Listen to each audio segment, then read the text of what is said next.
Jusqu'où est-ce qu'il faut aller pour faire plier le gouvernement? C'était la deuxième partie de ma question. Ça va dépendre du gouvernement.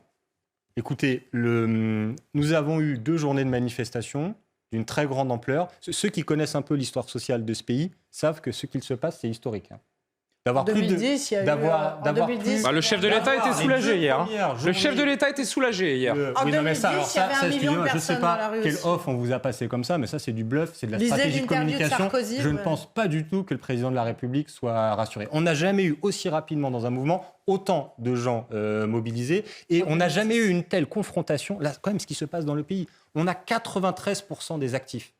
Ceux qui travaillent, ceux qui sont concernés directement par cette réforme. Qui sont contre cette réforme. Qui sont opposés. Et en face, on a un gouvernement et un président de la République qui sont seuls. Alors moi, je le dis, si ils ne cèdent pas, ça va être compliqué dans le pays. Parce que les gens sont prêts soit à aller à la grève, soit soutenir les grèves. Les grèves des cheminots, les grèves des raffineurs. Mais ceux qui vont porter la responsabilité des difficultés économiques, des blocages, c'est ceux qui ne veulent pas céder, ceux qui ne veulent pas retirer leurs réformes, et c'est ceux qui sont au gouvernement. On a abordé justement le fond du problème pendant 3 jours. Mais non, parce que vous n'avez même pas eu le temps d'aborder l'article le plus important, à savoir l'article sur l'âge de départ, tellement les amendements par milliers ont dû être étudiés les uns après les autres. Du coup, pendant 3 jours, c'est en ça que je me demande si c'est constructif ou pas. Par milliers, qu'est-ce qu'on a déposé comme amendement? À vous de me le dire.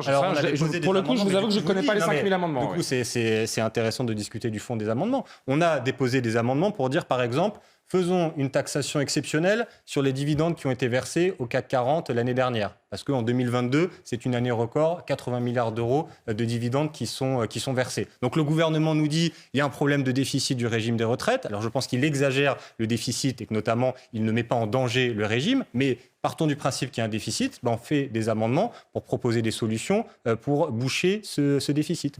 Autre exemple, je ne vais pas faire les 1000 amendements, je vous en donne juste un deuxième. On a fait un autre amendement sur les AESH. Vous savez, ces personnes qui, dans les établissements scolaires, accompagnent les élèves en situation de handicap. L'amendement, c'était de dire on veut sortir les AESH de la réforme des retraites. Alors, c'est un amendement, on va dire, d'appel. C'est pour créer le débat. C'est pour dire, regardez, il y a des métiers qui sont difficiles, qui sont pénibles. Si vous leur appliquez la réforme, ça va avoir des conséquences graves.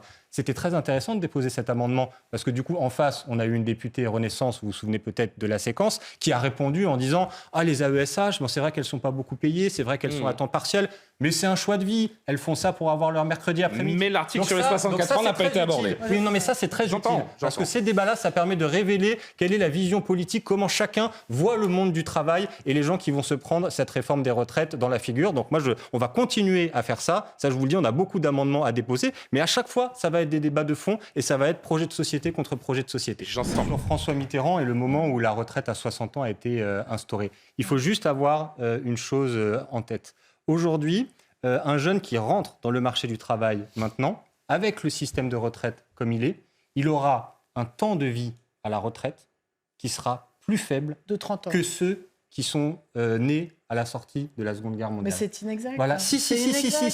Pourquoi? Parce que on peut pas dire pas. Mais bien sûr que si. Vrai, il a raison. Pourquoi? Parce qu'il y a déjà des réformes régressives qui ont été engagées. La réforme Fillon de 2003, surtout la réforme Sarkozy de 2010, avec déjà le recul de l'âge de départ à la retraite. Donc, déjà, depuis que ces réformes régressives ont été engagées, l'âge de départ à la retraite a été reculé plus loin que n'augmente l'espérance de vie. Donc nous sommes déjà dans un moment, nous sommes déjà dans une régression. Nous sommes déjà dans un moment où les gens passent de moins en moins de temps de leur vie à la retraite. On va reprendre cette discussion. Malheureusement, j'ai des contraintes de